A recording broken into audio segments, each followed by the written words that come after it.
César, ¿qué revelan los estudios genéticos sobre el origen de los ecuatorianos? Y además, como una pregunta también anexa a esta, ¿existen diferencias notables o similitudes notables entre los ecuatorianos de la Amazonía, la sierra y la costa? Bueno, sí, primera cosa es que para estudiar una población necesitas algunas huellas genéticas que te permitan descifrar de dónde provienen. Entonces puedes estudiar el ADN del núcleo de las células con una serie de marcadores o huellas genéticas. Se llaman STRs para ubicar un poco, ¿no? También hay otra opción que es de los indels, que significan secuencias genéticas que están insertadas o perdidas en el material genético y que varían de población en población o de persona en persona incluso, y que tienen una confiabilidad de 99,9999%, ¿no? O sea, 100% metafóricamente. Así es. Y entonces, y además de eso puedes estudiar otra huella genética que es el ADN de las mitocondrias. Las mitocondrias normalmente se han asociado al tema de la degradación de sustancias, de la respiración celular, pero también tienen un ADN que no es similar al del núcleo. Hay unas variantes poquitas, pero que permite rastrear poblaciones. Entonces, cuando tú estudias STRs, mitocondrias y los indels, incluso cromosoma Y, que solo heredan los hombres a los hombres, entonces tú puedes hacer rastreos de población. La mitocondria solo caracteriza mujeres a mujeres y a hombres, porque solo se hereda por vía materna.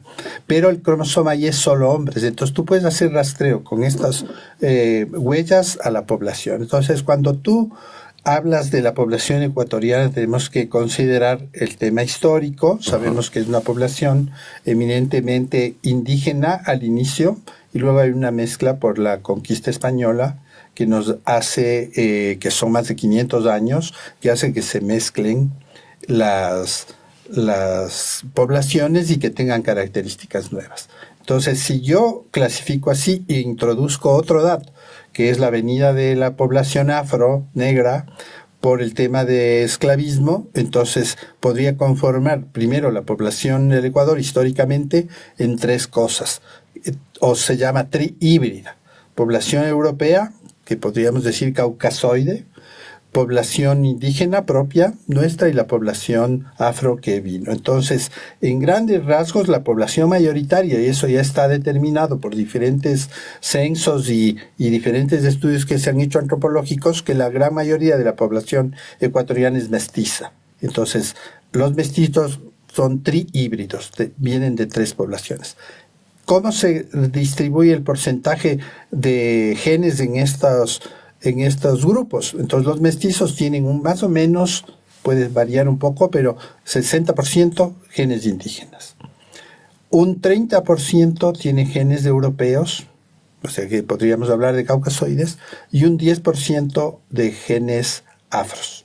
Eso en relación a los mestizos. Hay variaciones pequeñas, incluso hemos detectado que sí hay poblaciones que no tienen este tipo de mezcla y que tienen priorizado genes europeos. Pero son la minoría de la población ecuatoriana. Y luego cuando hablas, digamos así, como de quién es más homogéneo genéticamente, la población indígena. Tiene un 90% de genes amerindios, típicos de América, y muy poquito de genes europeos, ¿no? Y la población afro, curiosamente, cuando analiza solo ellos, tiene una composición un poco curiosa que llega a un 65% de genes afro realmente, y una composición entre amerindio y caucásico europeo del otro 40%. Entonces, está hablando que la homogeneidad genética en el Ecuador es bien complicada, o sea, más bien hay una heterogeneidad, y si alguien sería homogéneo sería la población amerindia, ¿no? Amerindia. Estos son los porcentajes. En términos generales. Ahora uno puede encontrar variantes cuando analizas situaciones históricas, dices, bueno, analizo los genes europeos, digamos, en la costa ecuatoriana, y tienen un porcentaje un poquito mayor. Y hacia la sierra y el oriente tienes un poco menos de genes europeos, tal vez por el tema histórico y migratorio. O sea, la conquista llega a través de la costa primero. Claro. Y se distribuyen, empiezan a subir hacia la sierra, entonces dejan más huella como en la costa, ¿no? Y lo mismo pasa con el porcentaje de genes afros. Uh-huh. Con el tema amerindio hay más o menos una correspondencia similar, pese a que la población de la Sierra del Oriente tienen un poco más de porcentaje amerindio. Entonces eso te hace ver como que el tema de la conquista, cómo fue poblado el Ecuador, era diferente, venía de la costa hacia la sierra y poco hacia el oriente, pero es que se mantiene mucho más presente los genes amerindios en el oriente, pese a que hay igual la mezcla, ¿no? Claro. Entonces, eso es como el panorama general. Yo puedo poner en cada grupo más menos 5 y dices, bueno, unos tendrán 65, otros 55, incluso un poco menos a veces, pero más o menos va por ahí. 30 más menos 5, 10 más menos 5 y de población afro. Entonces, sí hay esa cuestión. Y luego la segunda cuestión de por qué nos parecemos, bueno, primero por la historia, ¿no? Somos todos descendientes de una misma población, hace más o menos unos 12.000 años que es el poblamiento de América del Sur. El poblamiento de América son como unos 40.000 años que pasan los primeros habitantes, que serían como para decir mejor, los esquimales, que eran la población más presente, ¿no? También hay unas teorías de que pasaron los denisovanos, que son un poco un grupo poblacional curioso, diferente, que no llegó a desarrollarse totalmente, y esa sería como la huella genética primera hace 40.000 años. Pero luego se homogeniza los genes de la población amerindia, tanto así que el grupo sanguíneo más prioritario en la población amerindia es el grupo 0, el O, y eso hace ver que es una población bastante homogénea. Uh-huh. Esto nos hace pensar que la distribución en América y en América del Sur fue hace unos 12.000 años, haciendo los cálculos arqueológicos, antropológicos y genéticos mismo, y esto te determina que somos originarios de los mismos pueblos. No hay que olvidarse que hubo desarrollo diferente y tal vez la cultura más potente que tuvimos en América del Sur fue el Imperio Inca. Pero los incas tuvieron un gran impacto en el cruce genético de las poblaciones de su zona, que en realidad coincide con Perú, norte de Chile, Bolivia y el sur del Ecuador. Claro. Que es la huella genética. Incluso hay un estudio muy interesante analizando los chasquis, que eran los que transmitían comunicación, pero los chasquis se quedaban en los pueblos y tenían intercambios genéticos, ¿no? Entonces, hay una huella del cromosoma Y en las poblaciones estas analizadas de Perú, de Bolivia y de Ecuador, en que se plantea que los chasquis dejaron su huella genética y que está presente ahí. Entonces, el parecido genético es por el propio origen, ¿no?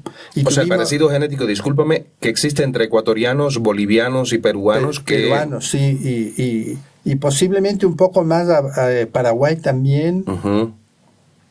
Y probablemente Colombia, el sur de Colombia, que era más o menos el mismo comportamiento. Ellos tuvieron un flujo diferente de población afro y tienen un poco más de componente de afro, ¿no? Pero nosotros, el tema de similitud con Perú es por el origen, todos, digamos, una palabra quichuas. Uh-huh. Todos son quichuas con diferentes variaciones un poco en el lenguaje, que cada quichua es un poco diferente, pero étnicamente, genéticamente, dices, es la misma población.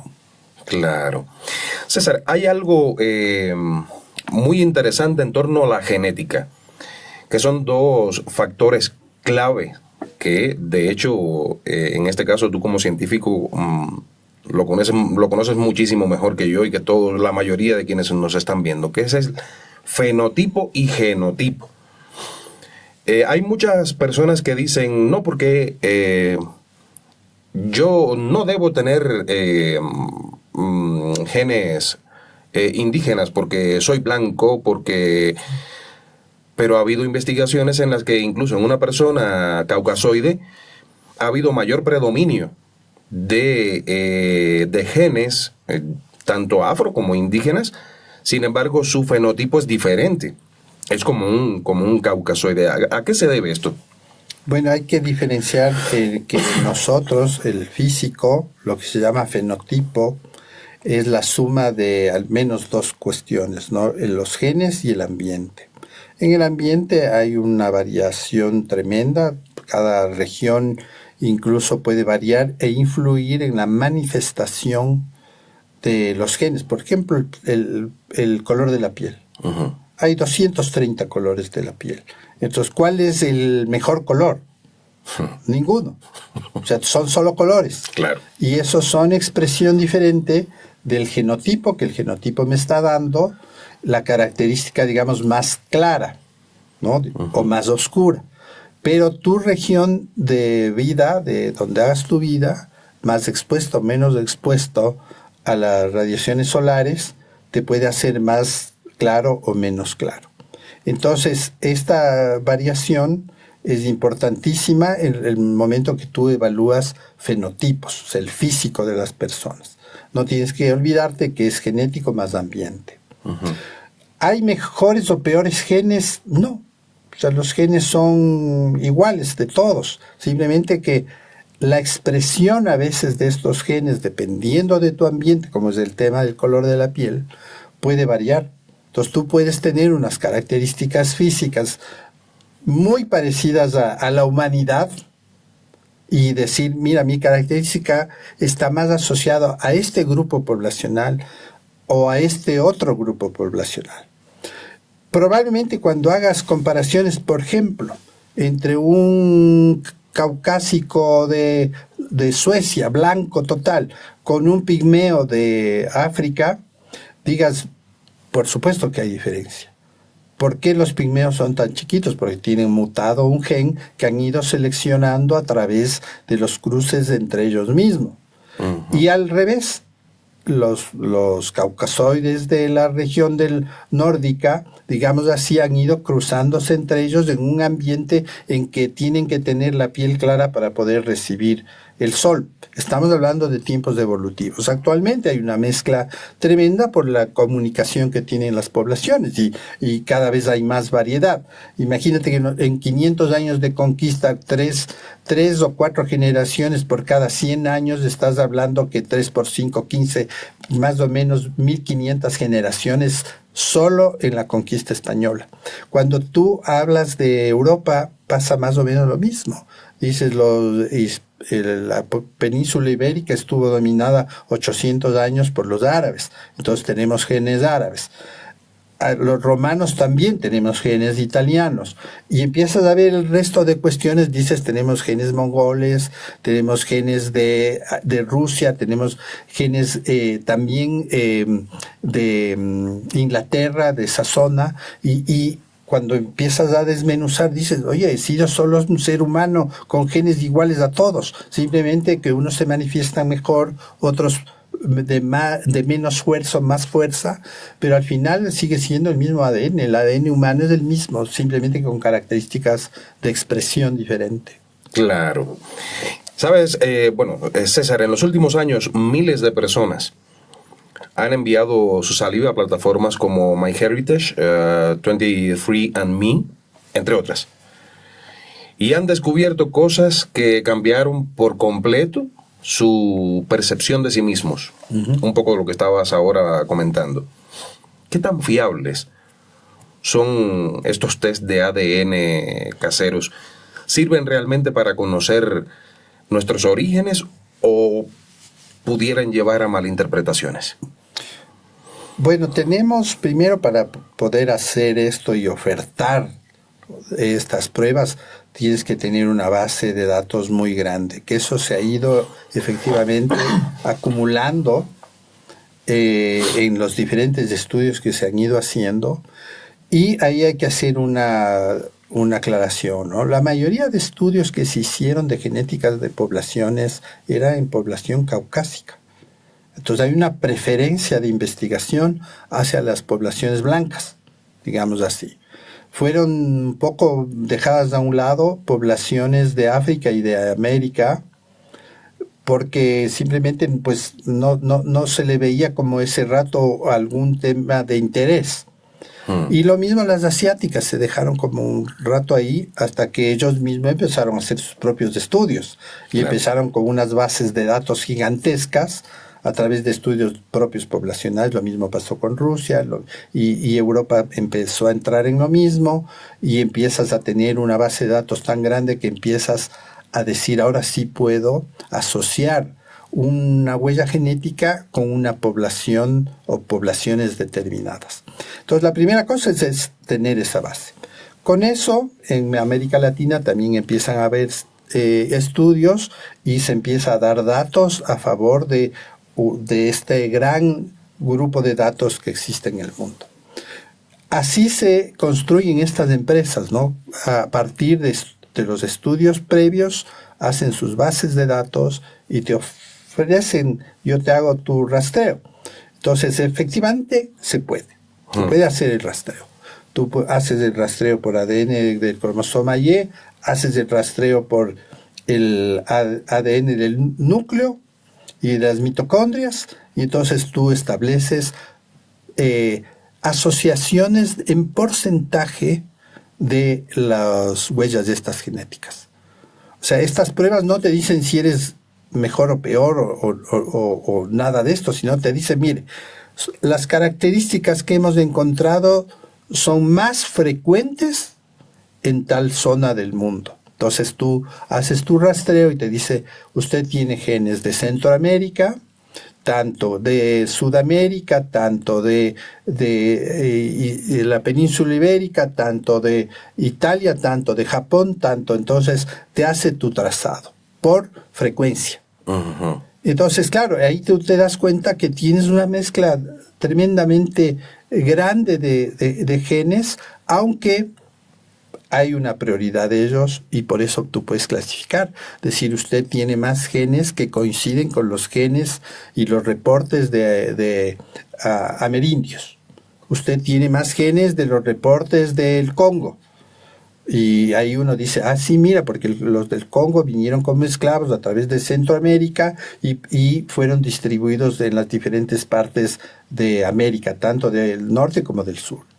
Y empiezas a hacer los trazados y por supuesto que te das cuenta. En Europa hicieron algunas, experiencias contando a la gente los resultados que sobre sus análisis que se les hizo privados, y la gente, por ejemplo, decía, yo no tengo nada que ver con la población de África, no tengo nada que ver con la población de árabes, y entonces despreciaban, y el rato que reciben sus resultados, resulta que sí tenías genes de africanos, tenías genes de árabes, tenías genes de otras etnias que no sabías, y la gente empieza a decir, sí he sido parecido a los otros, pensaba que era diferente.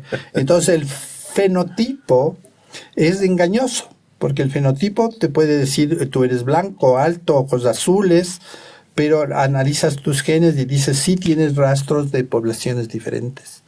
Entonces, al final de cuentas, yo siempre digo que los humanos somos, primero humanos, tenemos el mismo ADN, somos de la misma raza, la raza humana, y tenemos etnias, que las etnias tienen que ver con cultura, con geografía, con tipo de cruces que tienes, con tipo de migraciones, y ahí resulta una población determinada.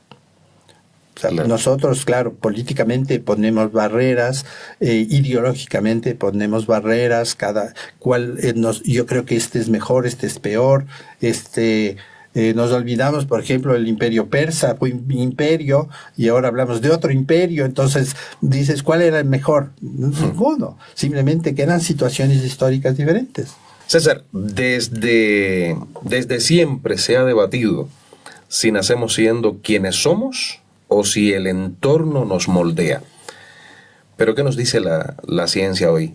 ¿Qué tanto influye la genética en la personalidad, la inteligencia o incluso en trastornos como la depresión o la agresividad? ¿Hay genes de la felicidad, del talento o incluso de la agresividad? Bueno, primero, tus genes te hacen lo que eres como fenotipo, como físico, ¿no? El tamaño de tu corazón, el hígado, el funcionamiento, incluso la estructura cerebral te determinan los genes. Pero no solo somos genes, también el ambiente. Entonces, esta suma de los dos genes y ambiente es lo que te hace el producto final. Si tú tienes un ambiente favorable para tus cualidades funcionales genéticamente determinadas, podrías encontrar una buena respuesta. Se me ocurre, yo tengo un buen oído, tengo un buen manejo de mis manos y teóricamente podría ser un buen músico. Pero si nunca en la vida tengo la opción de probarlo, el ambiente, no me importa los genes que tengas, no has probado, no sabemos. Y eso se demuestra en la práctica. Tú puedes tener una buena estructura cerebral, genética, pero no tener una buena oportunidad social, ambiental, histórica, y no saber qué tipo de desarrollo de tu fenotipo con todas las características eres. Entonces se ha hecho muchas pruebas para determinar, bueno, ¿qué es más potente, los genes o el ambiente? En unas características sí se puede decir, mira, aquí parece que es más potente los genes, porque te da la característica específica, te da incluso un funcionamiento especial de tus pulmones, pero si estás en un ambiente contaminado, sí te influye de todas maneras el ambiente para que los buenos genes que tenías para tu funcionamiento pulmonar haga que te enfermes de los pulmones porque tienes un ambiente contaminado. Entonces dices, ahí podríamos hablar que la mayoría de cuestiones tienen que ver con tus genes de buena estructura, un 50%, pero el ambiente te está determinando un cambio, ¿no? Y dices, mira, no me influye en todo, pero sí me hace que un 20% de personas expuestas a tal cosa hagan un cáncer. Fumo, 30% de que hago cáncer de pulmón, pero mis genes están bien, de nacimiento. Pero tu ambiente te destroza esa expresión de genes, se mutan y aparece un cáncer. Entonces ahí tú puedes un poco medir. Hay características mucho más difíciles, por ejemplo, la inteligencia. Entonces, ¿cuánto es genético? ¿Cuánto es ambiental? Caemos un poco en lo mismo. Yo puedo tener súper buenos genes, mis conexiones neuronales espectaculares, pero mi ambiente es limitado, es un desastre y no me sirve para nada tener tan buenos genes en mi cabeza y en mis neuronas, ¿no? Sino que el ambiente me hace que mi fenotipo final, mi inteligencia, mi personalidad sean totalmente desequilibradas, para decir así. Entonces ahí hay pruebas que se han hecho que dicen, oye, tus genes son solo un 30%. Y más bien lo que más incluye en tu cociente intelectual es tu ambiente. Entonces han hecho comparaciones con gemelos, unos que viven en buenas condiciones, otros no, separados, y se trata de vincular esa experiencia para poder dar cifras reales, y es confuso. Dices, oye, hay veces que tengo coincidencia de cocientes intelectuales de gemelos que viven separados, otras no, y depende un poco del ambiente. Dices, tengo ambientes más desfavorables, tengo menos cociente intelectual, y esto hace complicado el análisis de esas características. Lo mismo pasa con comportamiento. Dices, hay genes de violencia, no se ha encontrado un gen de violencia. Hay genes de felicidad, no se ha encontrado un gen de la felicidad. Hay genes de, digamos, de corrupción, no se ha encontrado el gen de la corrupción. Seguro que no, seguro porque está tan disperso. Claro, sí. El tema es que probablemente la estructura social. Eso sí, hay de estudios muy curiosos, sociológicos, antropológicos, genéticos, que es el tema del sistema, ¿no? En que vives, cómo se ha ido desarrollando, priorizando qué, y eso hace ver que sociedades, cuando comparas sus historias, sus realidades, tienen, por supuesto, productos diferentes, ¿no? Medibles a través de cuestiones que tienes que poner parámetros, porque si no, ¿cómo puedes comparar? Pero son a través de estas cuestiones artificiales que ha creado la sociedad. No hay un gen de la pobreza, no hay un gen de la riqueza, no hay un gen de la corrupción, no hay un gen de la felicidad, no hay un gen del poder. Esas son cuestiones de desarrollo histórico que hace que las sociedades se hagan de una manera o de otra. Entonces, yo siempre digo, perdón, que el momento que aparece la humanidad y se da, y aparece el mercado, se friega la humanidad. Porque el mercado, cuando tú empiezas a ver cómo influye el tema de la repartición y cómo influye la asociación con enfermedades, incluso con distribución genética, dices, qué trágico, porque hace las diferencias. Y esa es una cuestión que, claro, te dicen, ¿tienes alguna orientación política? No, simplemente es lo que estamos viendo, ¿no? O sea, ¿existe selección natural o artificial de genes en los humanos? Probablemente sí, artificial. Tú escoges con quién cruzarte, tú escoges con quién te asocias, pues es mejor asociarte con este grupo y no con este otro, porque tiene características diferentes, y eso empieza a crear también poblaciones con características culturales y genéticamente, entre comillas, similares. Y dices, es que nosotros somos el grupo de poder. Y ya decimos, pero tienes los mismos genes que el otro. Simplemente que históricamente te has dividido de manera diferente. César, hay muchos padres que se preguntan si sus hijos heredarán sus características, sus virtudes, defectos, en fin. ¿Se heredan las emociones o el carácter y existe alguna predisposición genética al miedo, al amor o a la resiliencia, por ejemplo? Tú heredas en la estructura del cerebro lo que se llama el temperamento. O sea, el temperamento, tú genéticamente podrías decir que tiene 4 formas de manifestarse: rápido equilibrado, rápido desequilibrado, lento equilibrado y lento desequilibrado. Y dentro de eso estaría toda la estructura de la personalidad. Lo que eres ahora es producto de un montón de cosas, de tus percepciones, de tu área afectiva y de tus sensaciones de eso, y de la parte del carácter. El carácter, ¿qué es? La modulación que tenemos del temperamento a través de la educación, de la cultura, de todo lo que te ha ido influenciando. Entonces, lo que soy como persona, la personalidad, es producto de las dos cosas, ¿no? El temperamento más el carácter. O volvemos otra vez, genes más ambiente.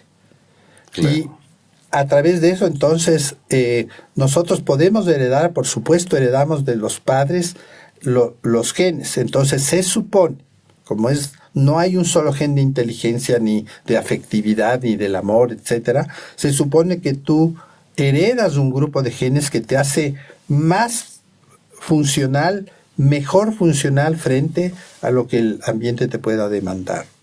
Entonces tú estás hablando de que podrías heredar la inteligencia, entre comillas, sí. Se supone que de padres inteligentes tienes hijos inteligentes.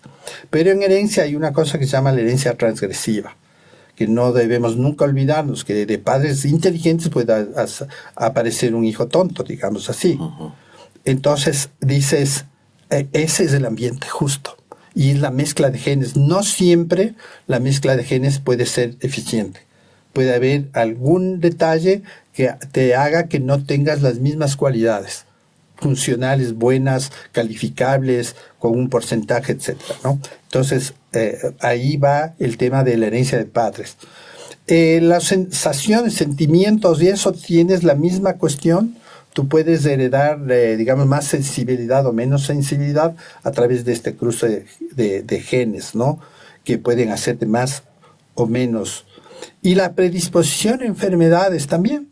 O O sea, tú puedes heredar predisposición a enfermedades psiquiátricas, para hablar así, o psicológicas, leves o profundas, y eso puedes heredar.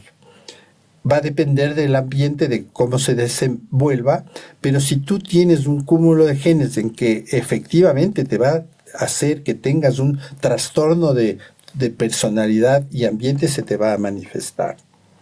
Las adicciones, por ejemplo, igual. Tú puedes tener genes de metabolizar rápido o lento un producto químico y te vas a hacer adicto a través de eso.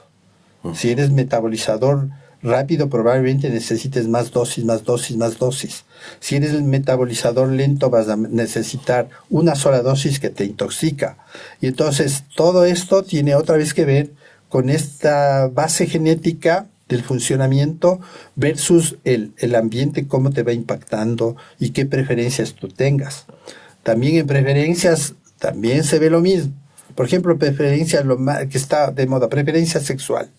Entonces, ¿qué prefiero? Entonces, ahora se ha visto que hay un montón de cuestiones de comportamientos en este sentido, que nos han llevado con lógica a plantear el tema género, ya no sexo. Claro. Biológicamente tú podrías definir sexos, masculino o femenino, pero ahí incluso tienes un rango de al menos unos 30 pasos entre uno y otro, que dices, aquí estoy un poco confundido, hay genes que me llevan para acá, otros genes para el otro lado, y puedes decir, parece que el tema género tiene un poco más de lógica. Ah, sí. Exactamente. Y eso se ha hecho, por ejemplo, estudios sobre comportamiento, ¿no? O sea, preferencia. Y encuentras que hay una preferencia muchas veces ligada a tu experiencia personal, de ambiente, y hay otros casos que se ha encontrado, por ejemplo, que hay características genéticas que te determinan cierta producción diferente de hormonas, de ciertos humores corporales que podrían hacerte con una preferencia diferente. Entonces, como que en eso también estamos replanteándonos, ¿no? O sea, sí hay el sexo masculino y femenino biológicamente, que es lo que más prevalece, pero luego empiezas a ver que en el medio hay un montón de variantes. Y dices, ¿y estas variantes cómo explico? ¿Cómo digo normal el uno, normal el otro? No. O sea, resulta que todos son normales. Simplemente que son variantes. Qué interesante. Qué interesante. Amigos, estoy con el doctor César Paz y Miño, genetista, cuyo blog personal, que es una maravilla, al que les invito de inmediato, apenas terminen de ver este podcast, buscarlo, cesarpazymino.com. Allí se van a encontrar artículos súper valiosos que a mí en lo personal me han funcionado muchísimo para muchos trabajos. Gracias. Pero además, el doctor César Paz y Miño tiene varias titulaciones que no las voy a mencionar porque a veces se me olvidan y pongo en un problema a muchos invitados cuando le digo, a ver, ¿y cuáles son tus titulaciones? Y me dicen, no me preguntes eso, no me preguntes eso. El doctor César Paz y Miño ha publicado recientemente un muy interesante libro que lo han estado viendo ustedes desde el inicio del podcast, allí acostadito en la mesa. Aquí lo tienen. Se llama Los rostros del genoma, pinturas de enfermedades genéticas, César Paz y Miño. Y este libro está ya... Ya está a la venta, sí. ¿Está a la venta? En la librería UTE. En la librería de la universidad. Universidad UTE. UTE. Así se llama ahora, Universidad UTE. Vamos a ponerle las tacitas aquí detrás para que vayan viendo. Ahora, ¿qué abordas en este libro, César? Bueno, este libro es un libro pensado para genética. Uh-huh. Pese a que se llama pinturas, se usan las pinturas de famosos. Hay 64 pinturas de pintores famosos, Velázquez, Dalí, González, muchos, ¿no? Toulouse-Lautrec, varios que reflejan enfermedades genéticas. Entonces, lo que yo he hecho, que es un trabajo un poquito de bastantes años. Me imagino. recogiendo estas pinturas, y la pintura la presento con el pintor, pero analizo la enfermedad genética. Entonces, por ejemplo, las meninas, el enanismo acondroplásico. Entonces yo explico la parte genética, no la pintura. Entonces, claro, la gente dice, pero es que no es un libro de pintura. Exactamente, no es un libro de pintura. Se usa la pintura para explicar la genética. Entonces son 64 pinturas, y hay 4 diseñadas con inteligencia artificial para un poco también poner en la onda de los lectores que a través de inteligencia artificial también puedes representar cuestiones curiosas, diseñar pinturas. Claro. Y expresar. Por ejemplo, yo usé para el tema del tabaquismo. Uh-huh. Entonces usas inteligencia artificial para eso, porque no encontré una pintura que me agrade, que represente justamente el tabaquismo, ¿no? Uh-huh. O el cáncer de pulmón, porque claro, no hay alguien que haya pintado el cáncer de pulmón. Sí hay un autor chino que pintó el cáncer de mama, por ejemplo, o el linfoma, que están incluidos en el libro. Entonces es muy interesante, curioso el usar el arte para explicar una ciencia tan dura, profunda como es la genética. Qué interesante, no conocía algo similar a lo que has hecho, y me parece además muy útil, no solo a aquella persona que le cuesta un poco de trabajo enfrentarse a las ciencias, ¿no? a descubrir la ciencia. Va a ser muy útil porque es un juego entre el arte y la genética, ¿no? Así es. Y es algo que he trabajado algún tiempo, no solo con la pintura, también hemos trabajado algo con el tema arqueológico y las manifestaciones de problemas genéticos en arqueología.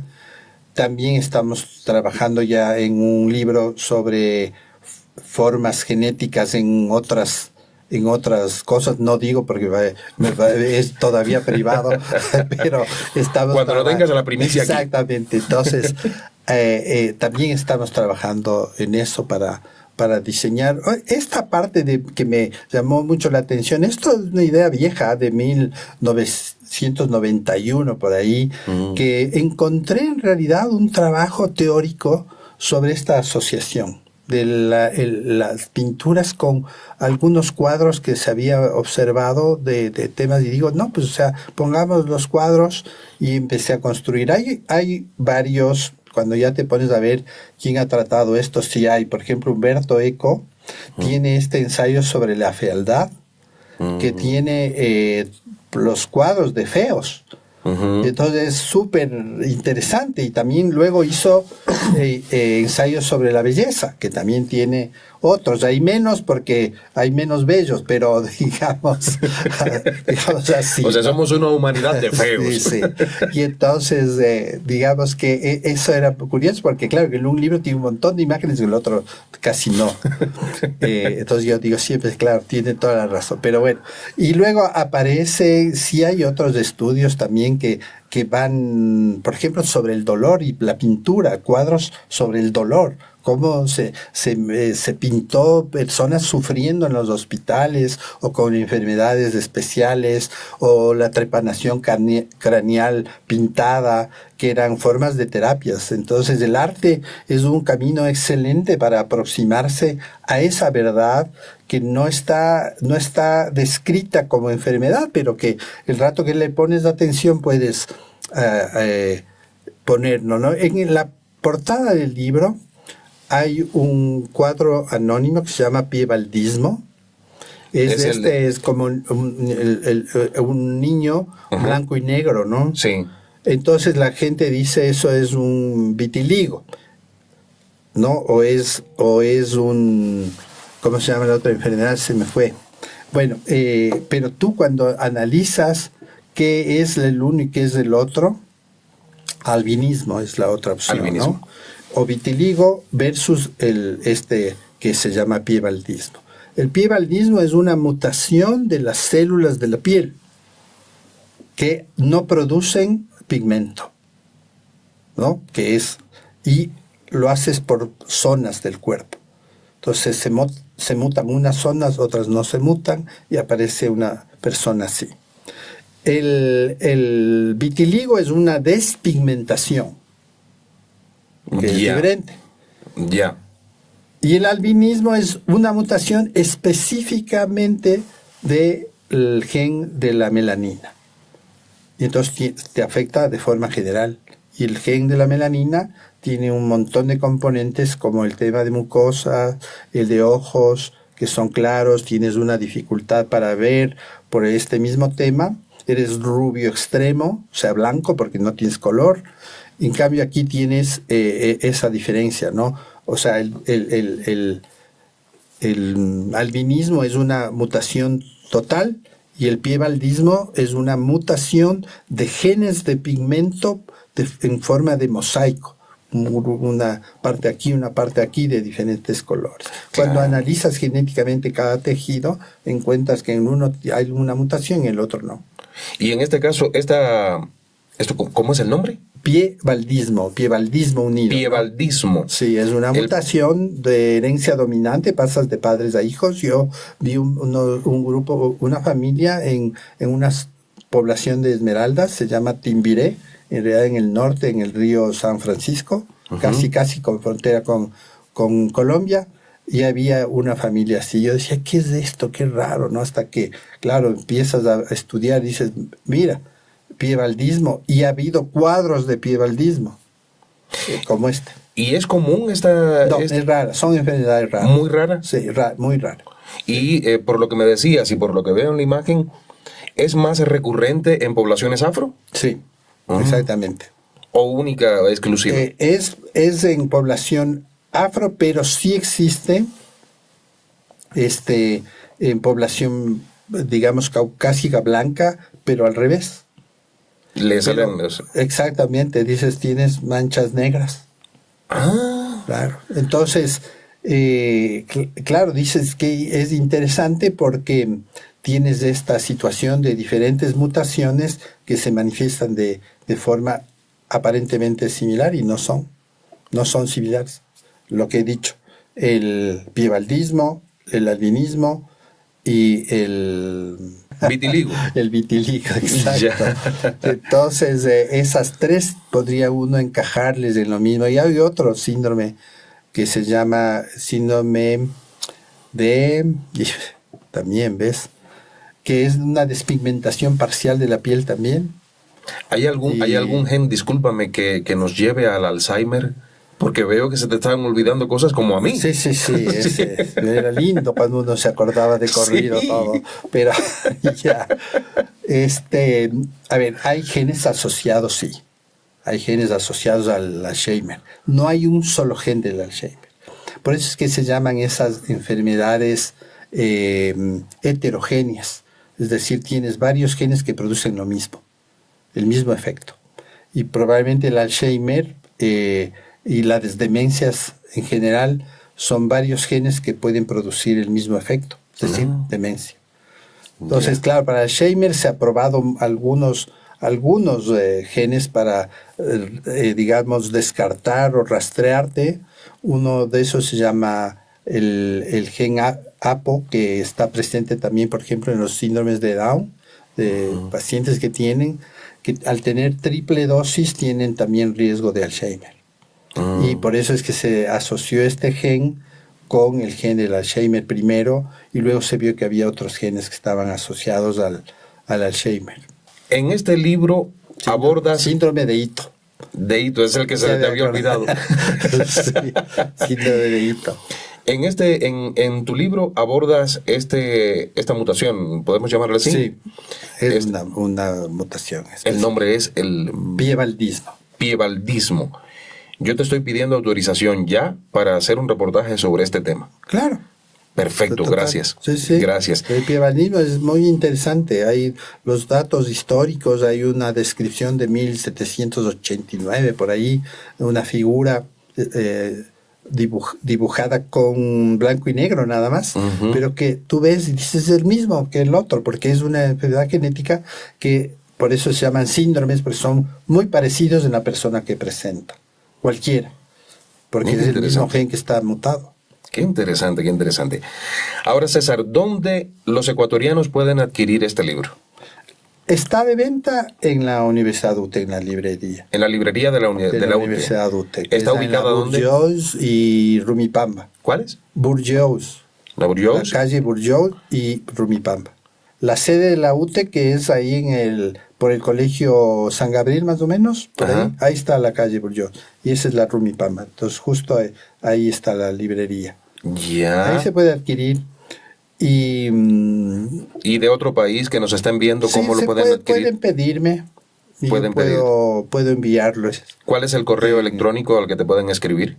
El más fácil es cpasimino@yahoo.com. cpasimino@yahoo.com. Igual eso. Lo estamos poniendo aquí debajo. Eso. Y lo vamos a poner en la descripción del video para que tengan acceso directo hacia allí, como allí está el enlace también al blog personal de nuestro amigo el doctor César Paz y Miño. Veo que es un libro que va a causar mucho interés por todo esto que estás planteando. De hecho, terminando esta grabación, yo voy a leerlo. Sí, es de hecho, incluso pese a que es un libro de genética, es de hecho de la manera más fácil, ¿no? Para entender. Es claro que hay lenguaje científico, dices el gen tal mutado y los genes tienen nombres raros, pero tú suprimes eso y dices, mira, ha habido este tipo de enfermedad, se transmite de padres a hijos y está caracterizado aquí.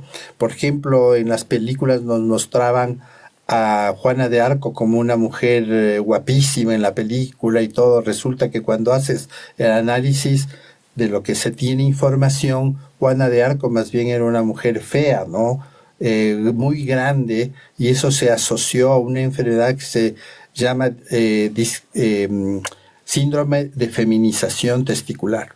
Entonces ella tenía testículos, pero no le funcionaban ni tenía hormonas masculinas funcionantes. Entonces, pese a que tenía la estructura genotípica de ser mujer, se desarrolló como hombre. Y entonces tenía esa corpulencia, esa fortaleza que era diferente. Y por eso es que el cuadro que se presenta en el libro es de ella, pero con la visión de esa época, ¿no? De esta mujer tan fornida, tan fuerte. Y, por ejemplo, eso es un dato así como llamativo, ¿no? No, de hecho, yo no desconocía lo que me acabas de decir. Uy. Lo desconocía totalmente. Y hay también, bueno, ahí pongo otra imagen de Tutankamón, y que parece síndrome de Klinefelter, que es la XXY en vez de ser XY, y cosas así que dices, mira, ha habido estas curiosidades, ¿no? ¿Y todo esto se ha sabido? Hermafroditismos y todo también se pone. ¿Esto se ha sabido por exámenes que se le ha hecho a los restos? No, por las descripciones históricas de sus físicos, ¿no? Entonces, claro, por lo de Juana de Arco es una hipótesis buena. Dices, mira, sí, cuando veo los pacientes son exactamente igual. Entonces, la descripción histórica de su fenotipo, de su comportamiento, te hace pensar que efectivamente sí. Interesantísimo. Juana de Arco, con todo esto que nos está diciendo el doctor, Tutankamón y otras muchas sorpresas en este libro, que en lo personal yo me lo voy a beber desde que terminemos de esta entrevista. Se llama Los rostros del genoma, pinturas de enfermedades genéticas. En la librería de la UTE, Universidad, acá en Quito, en la Bourgeois y Rumipamba, allí lo pueden encontrar. No tienes la versión digital para que puedan comprarle desde otros sitios. O sea, sí tengo la versión digital, pero no. Sí, está en la misma hoja web de la universidad, ¿cierto?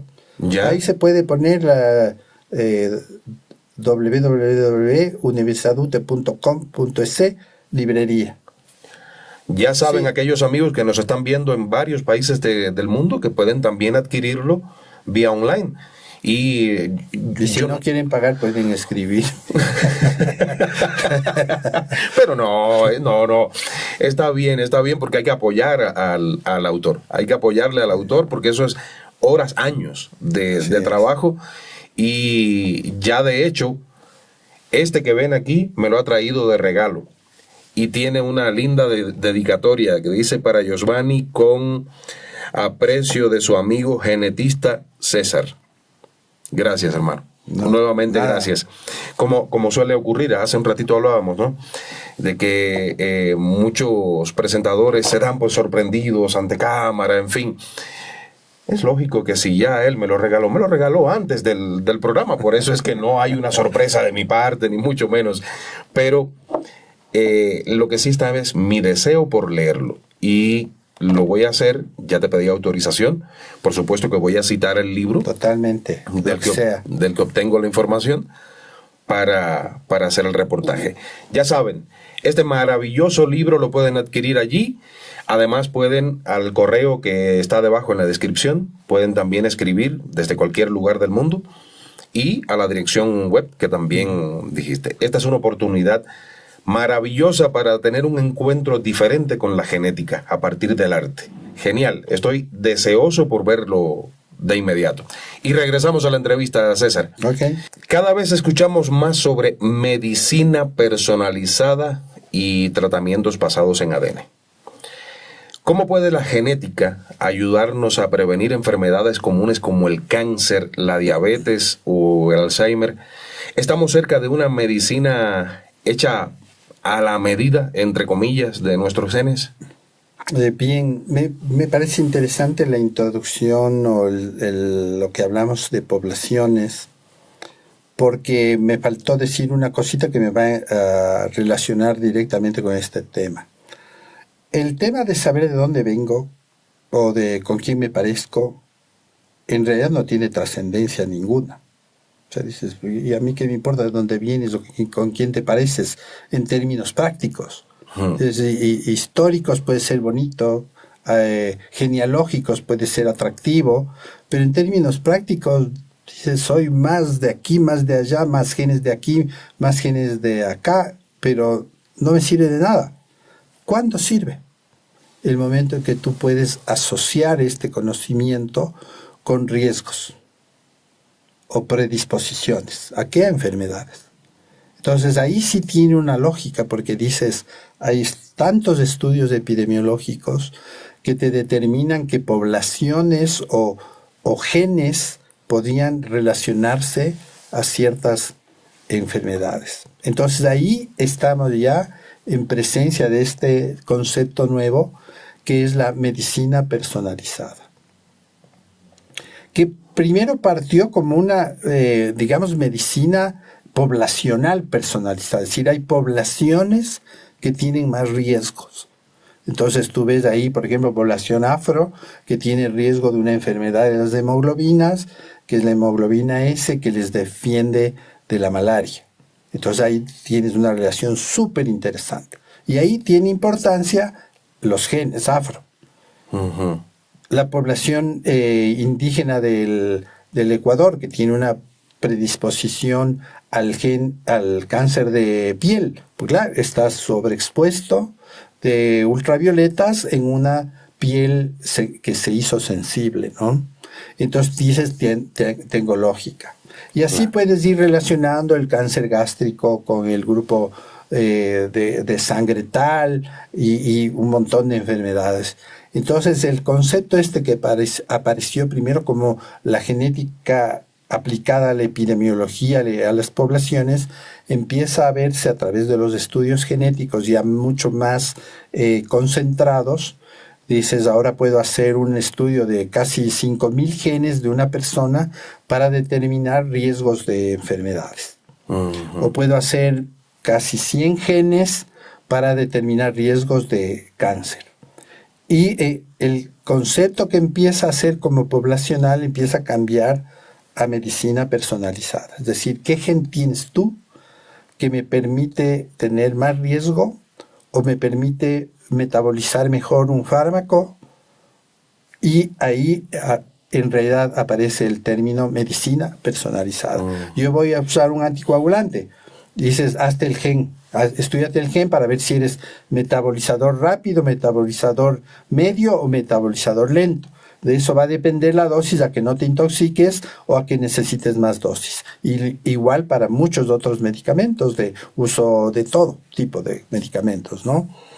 Incluso los antibióticos, que pueden metabolizar más rápido o menos rápido y podría ser que necesites más o menos dosis, ¿no?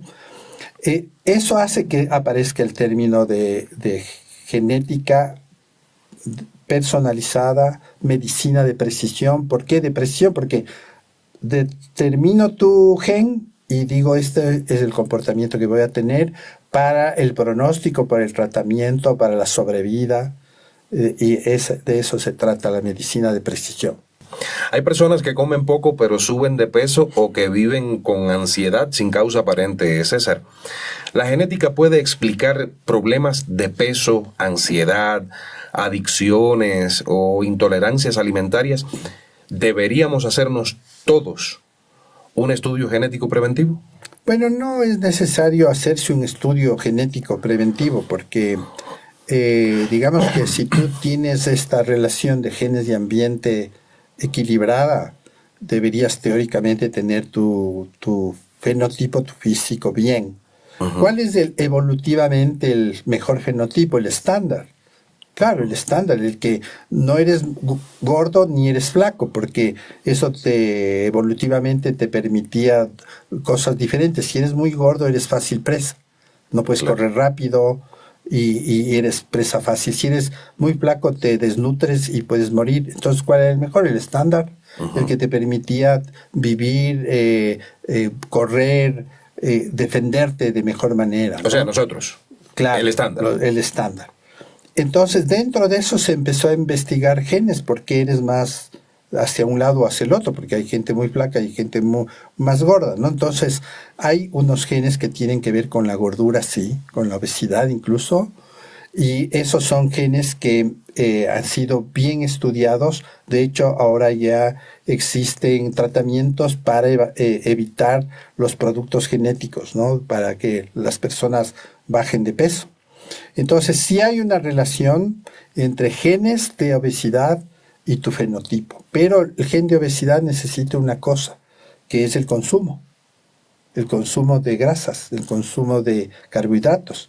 Entonces, si tú tienes teóricamente una dieta equilibrada, tú puedes otra vez tener el gen de la obesidad, pero no le doy oportunidad al gen. No lo alimentas, entre comillas. No le das la oportunidad que se exprese como debía expresarse. Uh-huh. Hay estudios muy simpáticos en animales, por ejemplo, que se les da de comer, ¿no? A unos comida sana, para nosotros ahora clasificada como sana, versus chatarra. Uh-huh. Y por supuesto que los de chatarra se hacen obesos, pero se les muta el gen y pueden comer y comer y comer y no se hacen obesos. Entonces parecería que el gen en este caso sí tiene algo que ver con tu estado de fenotipo obeso o no.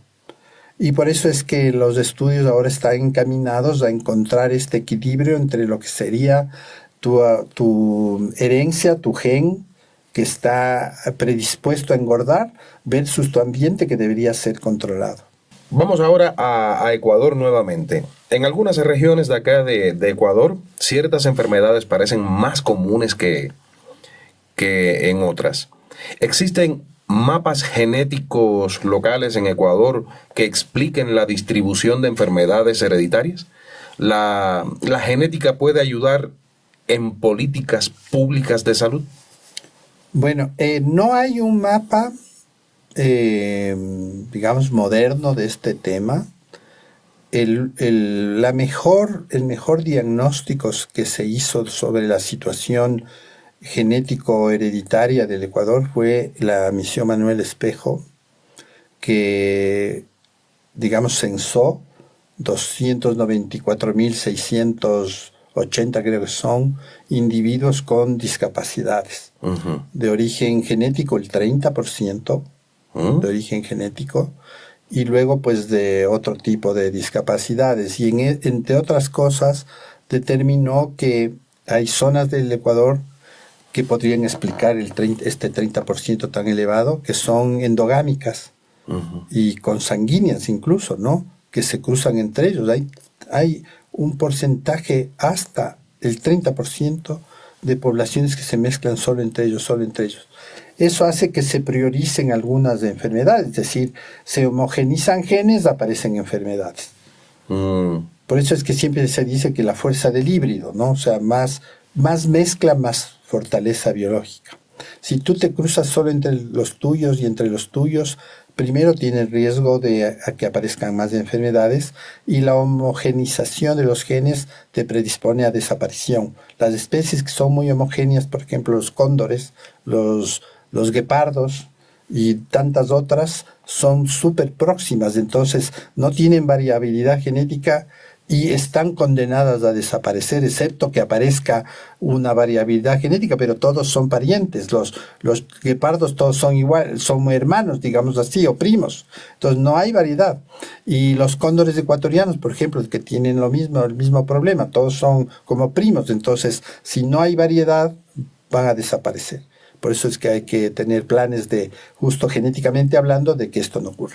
Y en los humanos pasa lo mismo. Si tú te cruzas solo entre tus familias, empiezan a aparecer problemas, ¿no? Hay un libro espectacular de la herencia humana de las realezas europeas que se llama La huella perenne, que es sobre toda la patobiografía de las casas reales y cómo al cruzarse entre ellos aparecían enfermedades desde la reina Victoria con la hemofilia, que es el primer caso reportado.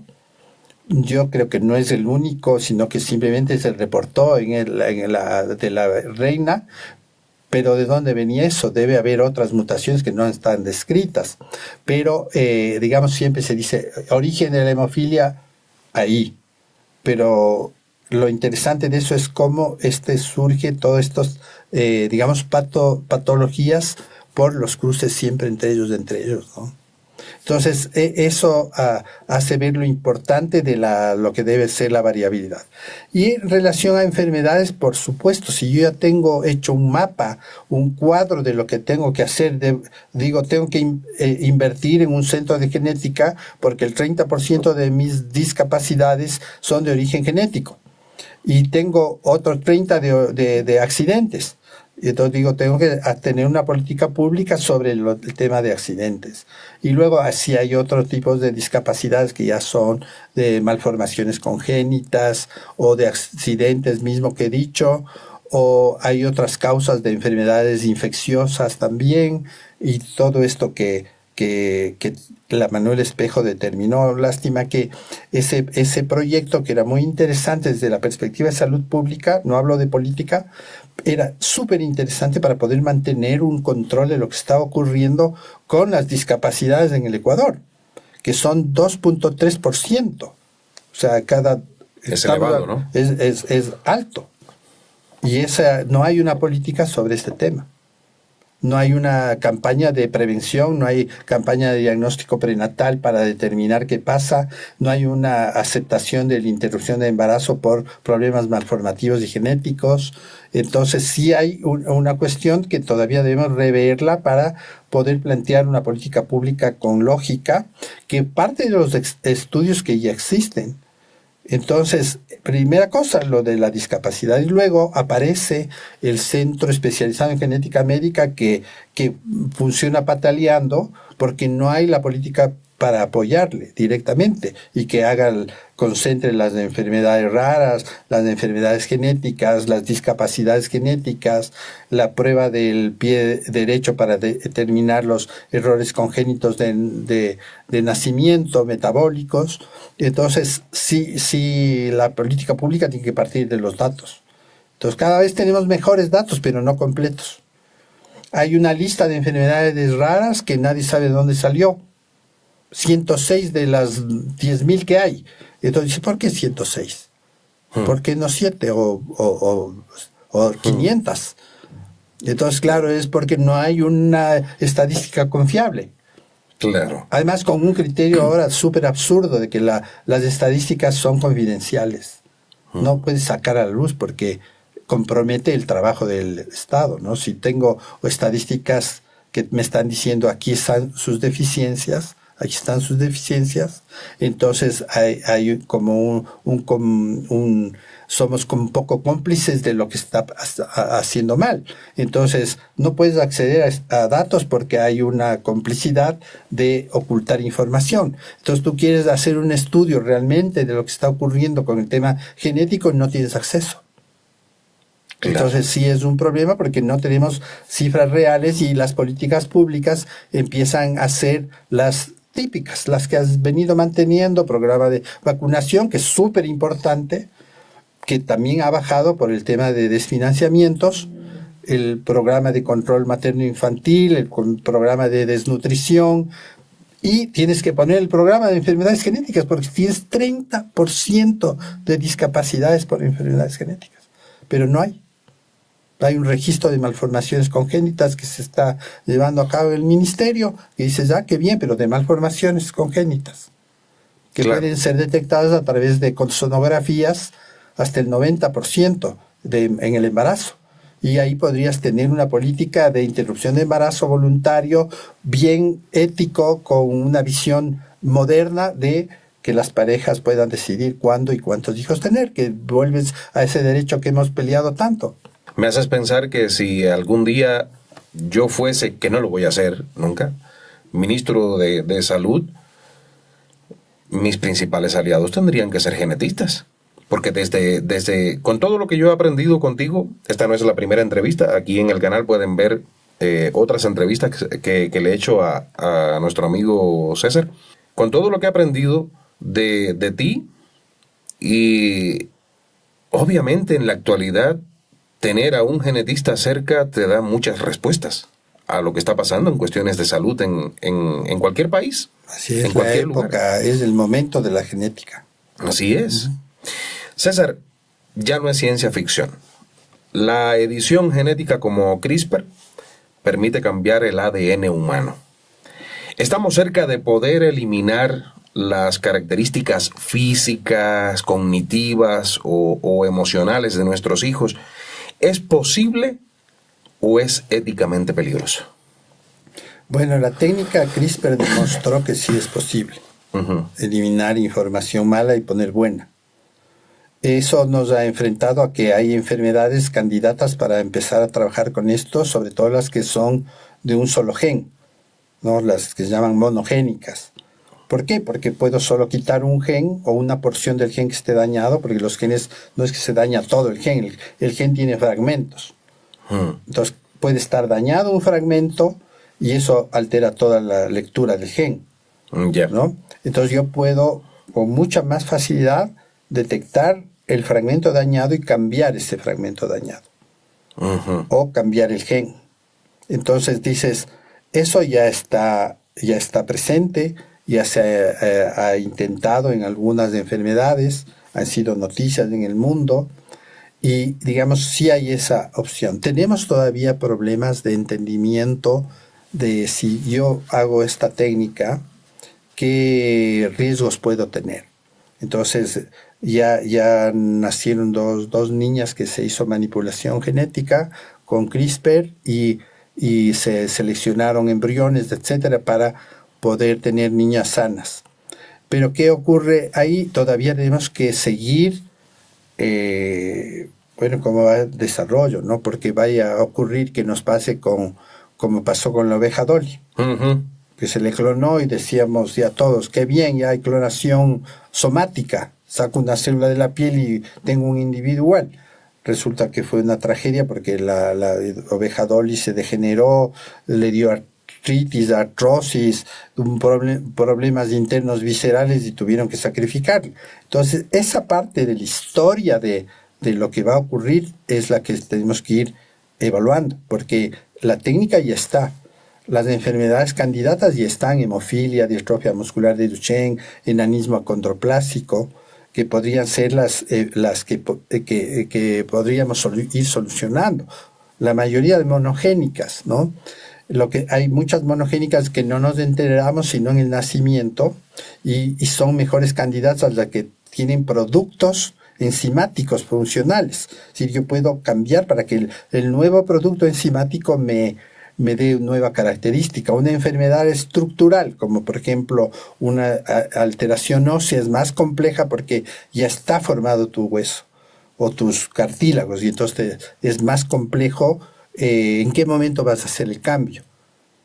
El momento que hay la fecundación, teóricamente, y cómo sabes que viene mal.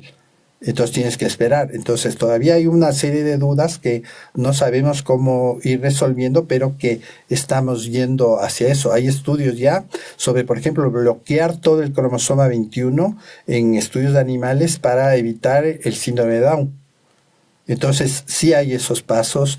Creo que estamos en un momento muy, muy interesante el desarrollo tecnológico, mezclando lo que se llama edición genética con resultados positivos.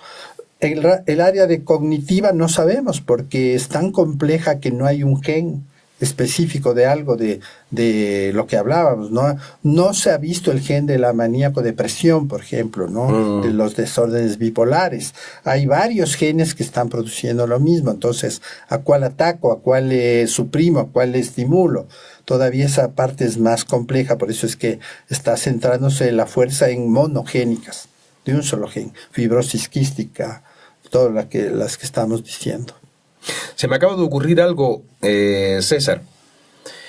Se me acaba de ocurrir algo. Estás hablando del gen hace un instante. Voy a poner el libro aquí. Recuerden, pueden adquirir el libro de César en la UTE, acá en Quito, y accediendo al correo electrónico, ahí en la descripción del video, y a su blog personal. Y aprovechen, pasen, regálenos un like y suscríbanse al canal si no lo han hecho, y compártanlo para que más personas tengan acceso al conocimiento que nos está ofreciendo hoy el doctor César Paz y Miño acá, desde la genética. Hablabas del gen. Estás hablando de edición de genes. ¿Esto es un gen? ¿Esto que tenemos aquí en pantalla? Ese es del ADN, ¿no? El ADN, si yo le saco de una célula y le estiro, mide unos 70 metros. En este unos 70 metros tengo 20.000 genes, 20.000 pedazos que son 20.000 genes. Entonces, digamos que un pedazo de esto sería un gen.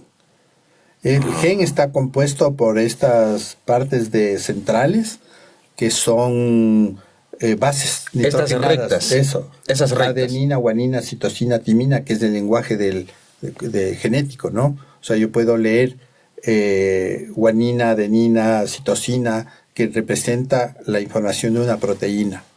Entonces estamos construidos de 20.000 genes y parecería que unas 60.000 proteínas. O sea, un mismo gen puede crear varias proteínas. Entonces, todo eso son cosas muy, muy curiosas. Yo puedo tener el lenguaje completo de la vida, de esta guanina, adenina, citosina, timina, y eso es lo que se llama el genoma. Es el descifrar el genoma, es decir, cómo están compuestas mis 3 millones de letras químicas, 3 billones de letras químicas. Entonces ese es el lenguaje. Y cada porción de estas me da una característica, que es la expresión del gen a través de proteínas. Nosotros somos proteínas estructuradas, por eso somos tridimensionales y todo lo que somos los seres.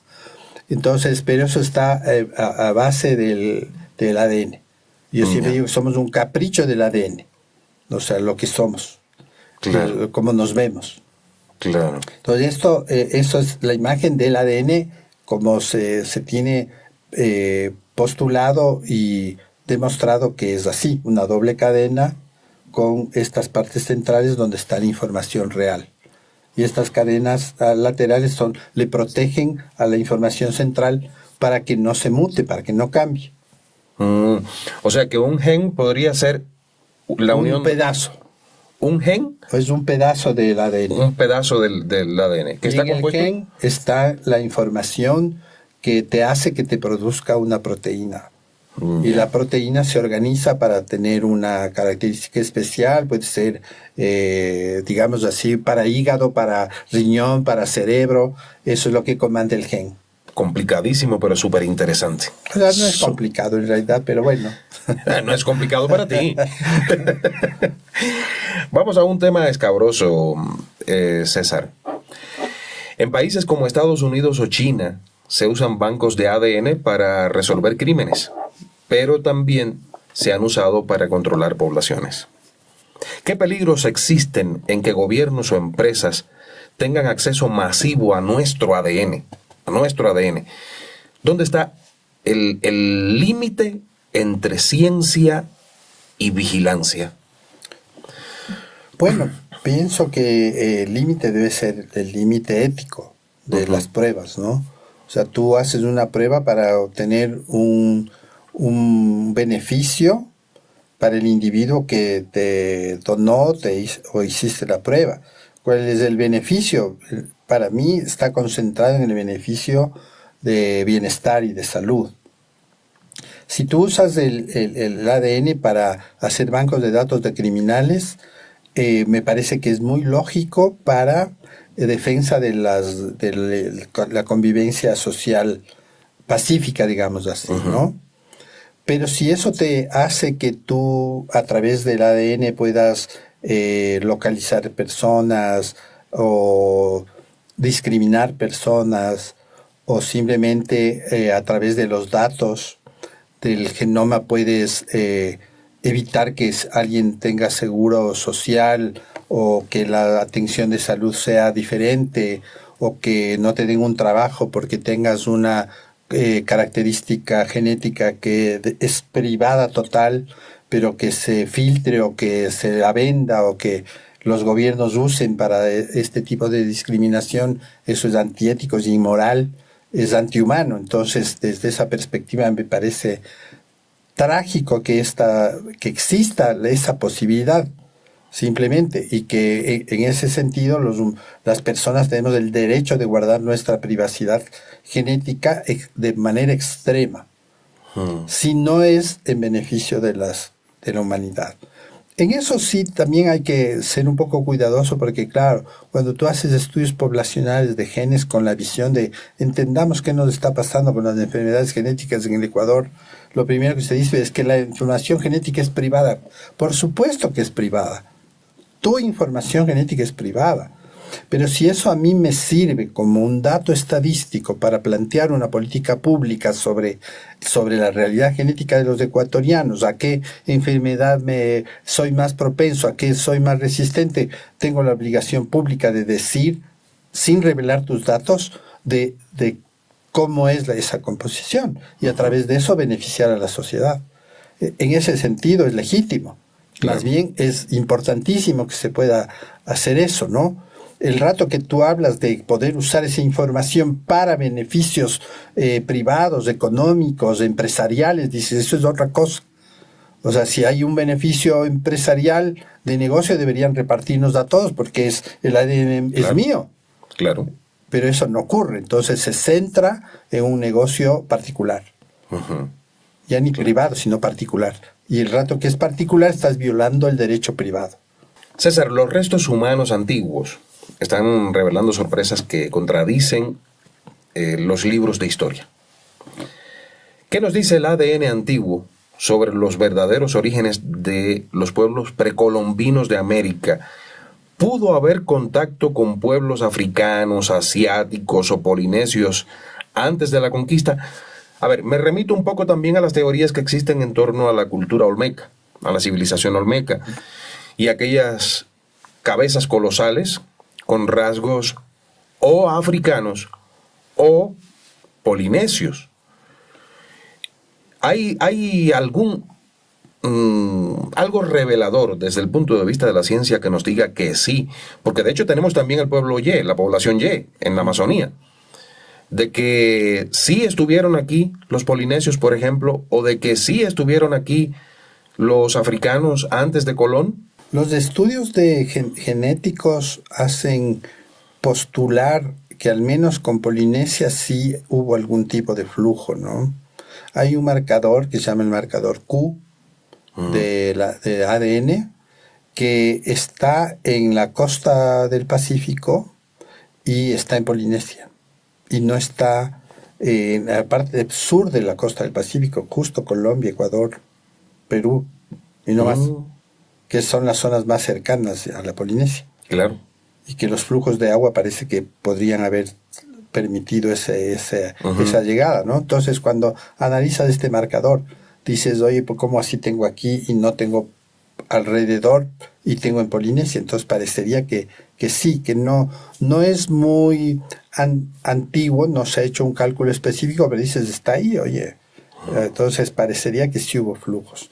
De otras poblaciones parecería que existieron como migraciones que se mantuvieron aisladas con desarrollos propios y que produjeron como culturas, digamos, propias, ¿no? Los olmecas, los de Isla de Pascua, los chachapoyas, que dicen, oye, que tienes características diferentes, genéticamente son parte de población quichua, que es un poco producto de esta migración y que viene del Centroamérica, etcétera.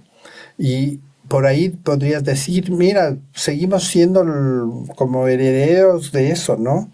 De esos genes que vienen del norte, pocos de Indonesia. Entonces, eso hay. De África no se tiene evidencia de que hubo poblamientos, digamos, No masivos, ¿no? Uh-huh. No hay una evidencia de que haya sido antes de la conquista. Uh-huh. Se sabe ahora sí que la población negra de América vino del Congo, uh-huh, que vino a la República Dominicana y de ahí se distribuyó, y por eso es que mientras más próximo a eso hay más población y rastros genéticos afros, ¿no? Claro. Aparte de que todos tenemos rastros genéticos afro, porque la población humana proviene del centro de África, todos los humanos. Claro, claro. Bueno, no, ahí vienen algunas salvedades, ¿no? Los neandertales parece que fueron un grupo de homínidos que desarrolló uh-huh, de forma paralela, coevolucionó, claro, pero desaparecen, se mezclan con los humanos. Los denisovanos pasa lo mismo, y hay otro grupo nuevo que ahora se me va el nombre. Está el floresiensis también. Que eran como diferentes. Claro. Intentos evolutivos que no progresaron, y el único que quedó fue el cromañón, que es el hombre moderno actual. Nos podríamos pasar horas y horas, pero yo sé que tú también tienes otros compromisos, y por eso estamos llegando a la última pregunta de esta entrevista. Pero no va a ser la última entrevista. Espero que no sea la última entrevista. Bueno. Estamos, César, en un punto de la historia donde podríamos redibujar, llamémosle así, nuestra especie. ¿Qué deberíamos hacer como sociedad con todo este poder genético que estamos acumulando? ¿Vamos hacia una humanidad más sana, más ética o más desigual? Bueno, pienso que el problema no está en los genes. Creo que los genes nos dan la opción de ser una especie interesante, importante, hegemónica dentro de las otras especies, porque incluso aunque haya discusión en este tema, somos la única especie que hemos logrado hacer lo que hemos hecho como especie en el tema de desarrollo. Pero cuando ves la otra parte, que es digamos el tema de desarrollo histórico, creo que somos un fracaso como especie. Cuando ves las guerras, el poder, las matanzas, no hemos aprendido de la historia nada, y seguimos en el poder, las matanzas, en las guerras, en las armas. Entonces dices, yo a veces pienso, digo, somos una especie fracasada. El Homo sapiens, hasta ahí nos quedamos, porque la nueva clasificación es Homo sapiens sapiens, el hombre que sabe que sabe. Pero el siguiente sabe, dices, no, parece que no hemos aprendido nada de la historia y seguimos repitiendo el mismo comportamiento histórico de la agresión, de la invasión, del desastre, de la desigualdad. O sea, imagínate que si me cuesta $15,000 por hora un vuelo de avión y eso no gana una persona en un año, entonces dices, algo está pasando mal. Es la estructura de este Homo sapiens sapiens que está mal por la estructura social histórica, ¿no? Entonces, como hemos dicho, no hay genes del poder, de la codicia, de la riqueza, de la pobreza, es la estructura. Entonces, mientras yo mantengo una estructura como esta, vamos a tener estas diferencias que van en detrimento de la propia especie. Entonces, los genes podemos tener perfectos, pero si tenemos una estructura ambiental en que privilegie una serie de circunstancias no genéticas, vamos a tener los desastres que hemos tenido en la humanidad. Entonces, si es que no hay el gen de la esclavitud, pero si es que alguien quiere someter a otro a través de la fuerza, probablemente resurjamos a la esclavitud. O la esclavitud era muy interesante porque me permitía yo acumular más riqueza en función del trabajo de otro. Entonces, todas esas cuestiones que, claro, tú dices, no es política, es humanidad, es humanismo puro. O sea, el humanismo de la equidad, de la justicia, de la redistribución similar, que eran principios incas, redistribución, uso de la ecología y reciprocidad, que son lo que hemos olvidado, ¿no? El tema de la reciprocidad y el tema de la redistribución, que nos darían como sociedades mucho más equilibradas, más justas. Pero no es genético. No hay los genes, es de estructura social. César, gracias 1000 por haber estado aquí. Gracias también. Gracias 2000 por haberme regalado el libro también. Chévere. Que lo voy a leer hoy mismo. Se los recomiendo nuevamente. Aquí está el libro del doctor César Paz y Miño. Los rostros del genoma, pinturas de enfermedades genéticas. Lo pueden adquirir en la librería de la UTE, en Quito, pero también online. Desde cualquier lugar del mundo lo pueden hacer. Los enlaces están abajo, en la descripción del video, para que puedan disfrutar de esto y aprender un poco más. César, te espero en cualquier momento nuevamente por aquí. Gracias, muchas gracias. Y a ustedes, como siempre les digo, sean buenos.